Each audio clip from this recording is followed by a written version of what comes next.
As the American Hotel and Lodging Association celebrates 100 years of hospitality, we look back on the events and innovations that have shaped our rich history.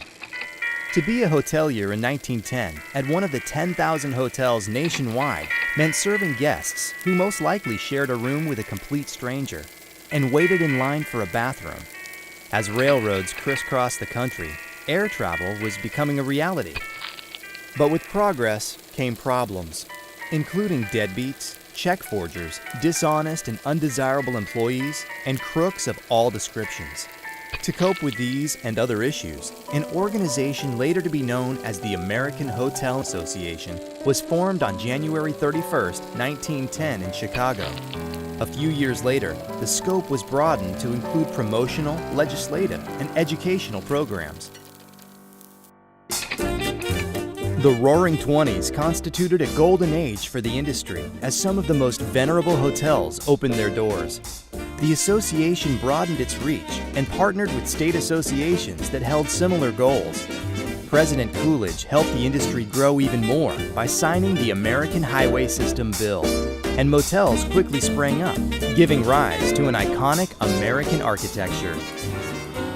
The industry, however, soon felt the effects of the Great Depression. Occupancy rates tumbled to their lowest point in recorded history.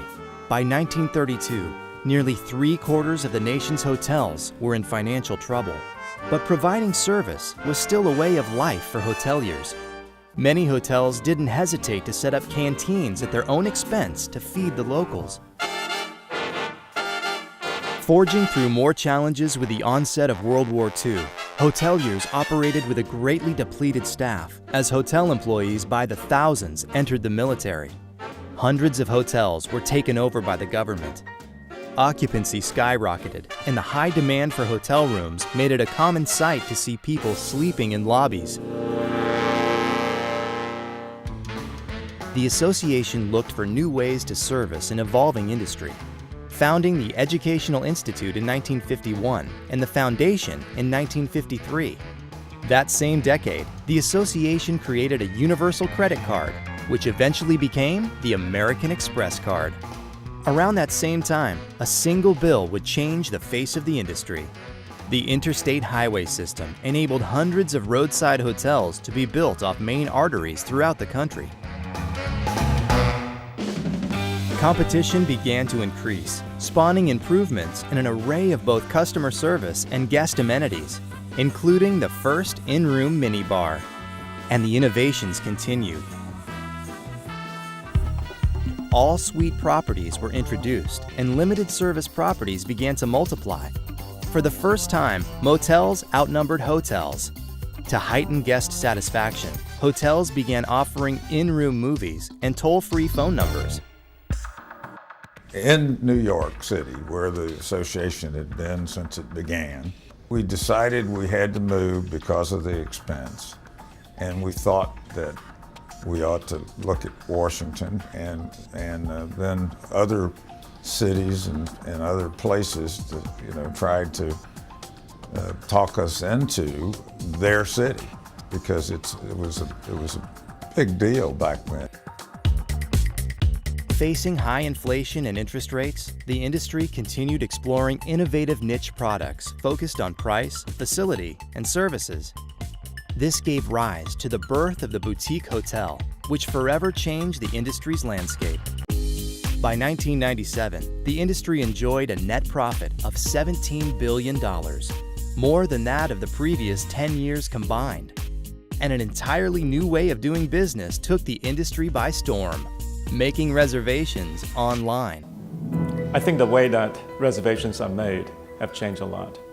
If you think about 40, 50 years ago, most of us received reservations through the voice channel, through the phone. And about 15 years ago, many brands started launching their websites. And today, those websites, along with other electronic channels, account for 80% of the business that the brands deliver to the hotels. The internet has really changed the way we do business.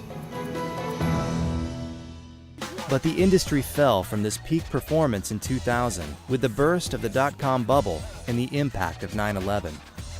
As the industry regained its footing, hotels once again sought innovation as a way to attract guests. The infamous bed wars, in-room Wi-Fi, and the greening of the industry all personify hoteliers' quest to offer an experience to complement guests' lifestyles. The future for our industry, I think, is in the hiring of talented employees at all levels.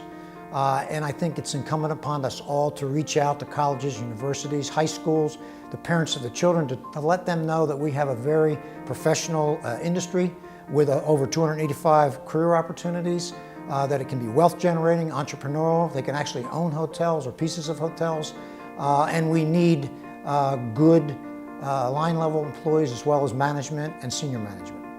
I think what the industry needs to do for the future is focus on its people and inclusion. I think that from the boardrooms to the corporate offices to the executive teams to the ownership, I think people need to make sure that the people in those places mirror the changing population. The company in the future that realizes that people are the most important aspect is a company that's going to be on the top.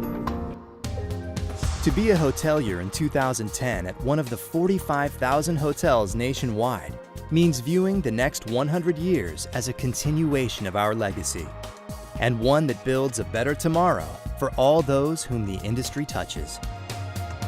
You know, as I look into the future, we've gone through some dramatic changes in our industry. We're going to see even greater changes as we move forward.